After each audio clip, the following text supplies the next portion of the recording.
bersyukur saudara-saudari, seperti Israel yang telah diantar memasuki sebuah era baru, masa yang baru.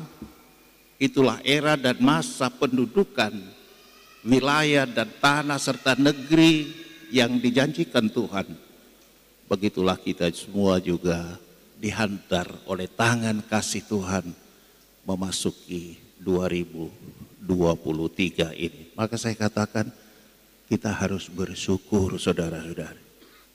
Tapi kita juga sadar, kata pepatah, jauh panggang dari api, jauh realitas dari apa yang kita harapkan. Untuk itu poin yang kedua saudara-saudari, saya ajak kita untuk berserah diri kepada Tuhan. Bunda Maria, ecce ancilla Domini fiat mihi secundum verbum tuum. Aku ini hamba Tuhan, terjadilah padaku seturut perkataanmu. Bacaan yang kedua saudara-saudari, Paulus kepada umat di Galatia menyebut kita semua, kamu adalah anak Allah, dan Allah telah menyuruh roh anaknya ke dalam hati kita yang berseru, Abba, ya Bapa. Jadi kamu bukan lagi hamba melainkan anak, dan kalau kamu anak maka kamu juga menjadi ahli waris oleh karena Allah. Dan ini hanya mungkin terjadi saudara-saudari kalau kita menjadi orang yang bertumbuh di dalam sikap serah diri seperti yang dicontohkan Bunda Maria. Apapun yang terjadi, biarlah itu terjadi seturut apa yang Tuhan sendiri kehendaki, Tuhan sendiri rancangkan bagi diri kita. Dan itu pasti terbaik. Meskipun yang terbaik kerap kali dibungkus dengan kekecewaan. Maria melahirkan di kandang. Ibu mana yang tidak berkecil hati? Manusia mana yang tidak prihatin? Kok kenapa ini? Melahirkan kok di kandang. Masih dalam situasi sakit bersalin, harus mengungsi ke Mesir. Siapa yang senang situasi seperti itu? Kita saja harus mengungsi dari rumah karena rumah digenangi air, banjir. Itu pasti sudah mengecewakan, menyakitkan, mendongkolkan. Itu hanya perkara mengungsi semalam. Itu hanya perkara mengungsi ke rumah tetangga. Tapi Maria mengungsi untuk sebuah perjalanan yang jauh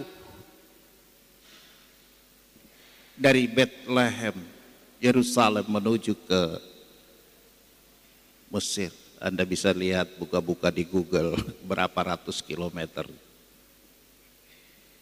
Tapi saudara-saudari, itu pasti bukan maksud Tuhan untuk menyakiti, bukan maksud Tuhan untuk membuat mereka menderita.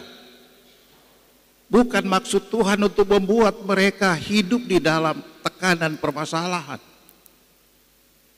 Tapi ungkapan Latin mengatakan per aspera ad astra, melalui jalan penderitaan, aspera, orang akan sampai pada astra, star, bintang.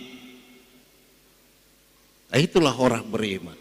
Dengan mata imannya bahkan bisa melihat bahwa di balik hal yang tidak menyenangkan, yang tidak memenuhi harapan dan keinginan, di sana ada rancangan dan kehendak Tuhan untuk masa depan kita. Amin. Itu orang beriman. Kekuatan seorang beriman adalah bahwa di balik hal yang tidak menyenangkan, dia melihat kehadiran, uluran tangan kasih dan karya Tuhan untuk membawa kita kepada kebaikan. Maka sekali lagi perlu sikap serah diri. Dan justru karena kita sepenuhnya sadar Tuhan yang punya kuasa, Tuhan yang punya otoritas di dalam kehidupan kita. Maka poin yang ketiga, kita selalu harus punya pengharapan. Harapkanlah semua yang terbaik.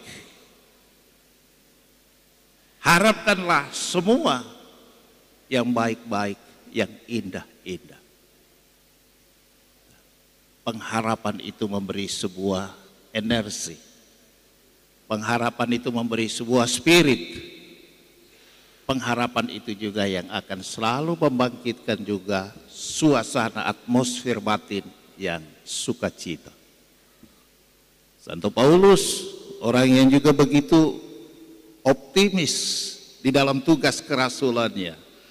Segala perkara dapat kutanggung dalam Dia yang memberi kekuatan kepadaku. Filipi pasal 3 ayat 14. Bukan karena Paulus sombong, arogan, dia merasa dia hebat, bukan. Dan bahkan bukan karena dia sudah lewati semua permasalahan, dia tahu ke depan masih ada masalah. Tapi dia memberi kesaksian, segala perkara dapat kutanggung dalam Dia yang memberi kekuatan. That's hope, itulah pengharapan. Mudah-mudahan dengan 3 kata kunci ini, bersyukur, bermohon, serah diri, dan optimis, kita akan menjalani tahun 2023 ini bersama Bunda Maria. Sehingga 2023 ini juga membuat kita menjadi semakin lebih baik. Dan 2023 ini juga menjadi tahun penuh berkat bagi kita semua.